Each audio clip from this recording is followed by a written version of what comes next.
Now that you've moved to styles to format your document, creating a table of contents in Word 2010 is insanely easy. Let's create a simple table of contents, and then we'll take a look at some of the options. First, here's our Two Trees Olive Oil Employee Manual, and there's a blank page here waiting for us to insert a table of contents. I have the navigation pane displayed here on the left because the contents of the navigation pane are actually going to be the same as the table of contents in a moment. I'm going to go to References, Table of Contents. There are really two built-in tables of contents. The difference between them is one says Contents and one says Table of Contents. I'll simply choose the first one, and we have our table of contents. That quickly, that easily. This table of contents was created dynamically, and the page numbers here actually link to the headings.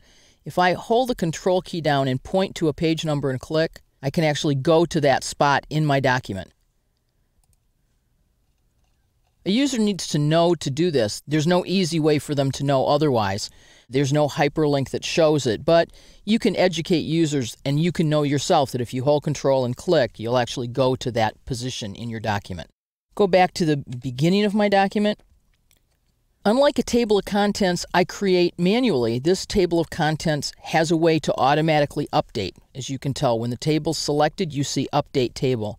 For example, I'm going to go change one of my headings. We're going to change the heading for the story behind Two Trees Extra Virgin Olive Oil. And we're going to call this the real story behind Two Trees Extra Virgin Olive Oil. This is the kind of change we'd routinely make in a document that we're working with. And then I'm going to put a blank page after this, and I'm going to simply do that by inserting a blank page in the document. So now my introduction doesn't start until page 7. These are two significant changes if you've typed this table of contents. But by using the table of contents feature, this is really easy to fix. When I click Update Table, there are two choices. One is to simply update the page numbers. Word hangs on to the headings it has already and goes and says, what page will I find these headings on now? The other possibility, and one I more frequently use, says, rescan the document again, like you did the first time. Replace this table of contents with one you generate dynamically again, so that if the name of a section has changed or I've inserted a heading that I didn't remember, you'll catch it on this go-around. So I'm going to say OK, and you'll notice here the real story, and you'll also notice that section 1 starts on page 7. It couldn't be easier. This table of contents is a bit long, though. It covers everything, all of the heading level 1s and heading level 2s.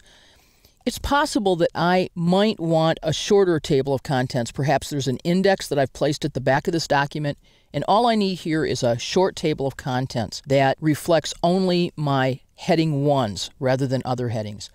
So I'm going to remove this table of contents, and let's take a look at some options. Let's go back to References. If we're anywhere in the table of contents, we can choose to remove the table of contents. That's References, Table of Contents, Remove Table of Contents. It's gone.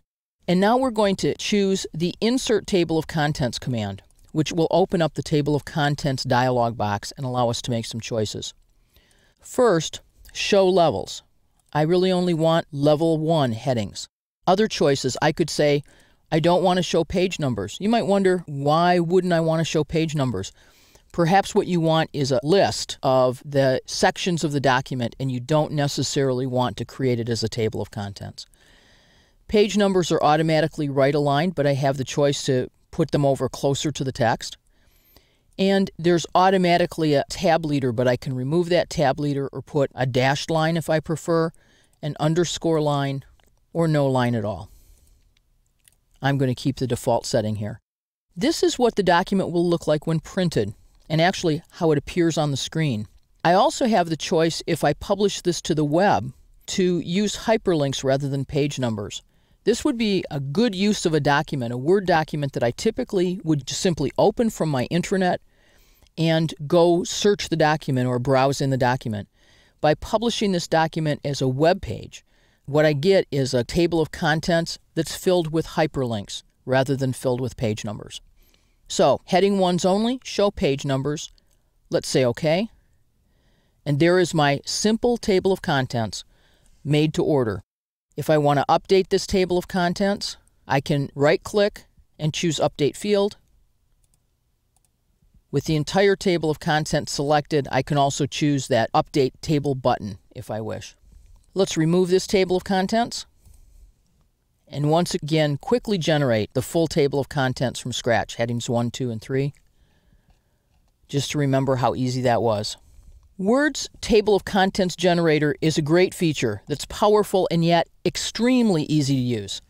This is yet another reason to create and structure through formatting your documents using styles.